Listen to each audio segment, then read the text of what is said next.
यो येऽन्तरिक्षे ये दिव्येषामन्नं वातो मनुष्यविषमस्तेभ्यो दश प्राचेन दश दक्षिणा दश प्रतीचेर्दशोदीचेर्दशोऽस्मात्तेभ्यो नमस्ते नो गणयन्तु ते यद्विष्णो यस्तनो द्वेष्टितं भो यद्धे दधामि शीलिर्वकञ्यजामहे सुगन्धिं पुष्टिमध्वरं कुरुवारुकमिव बन्धनान् मृत्योर्मुक्षीयमामृतात् यो रुद्रो अग्नौ यो श्रियं वसतीषु यो रुद्रो विश्वा पूजार्थे गन्धस्नानं समर्पयामि। महादेवाय नमः। योनिमपश्चा पृथिवीमग्ने सद्यो सृज्या मातृविष्णं ज्योतिष्मान् पुनरासादः। महादेवाय नमः।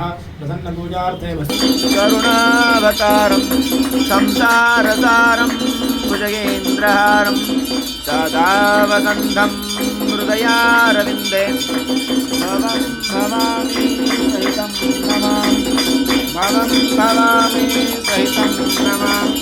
श्रीराजराजेश्वर स्वामिने नमो नमः। दिव्यमङ्गलमहानीराजनदीपं दर्शयामि।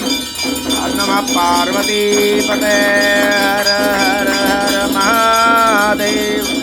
भोला शंकर भगवान की जय। राजराजेश्वर स्वामी भगवान की जय।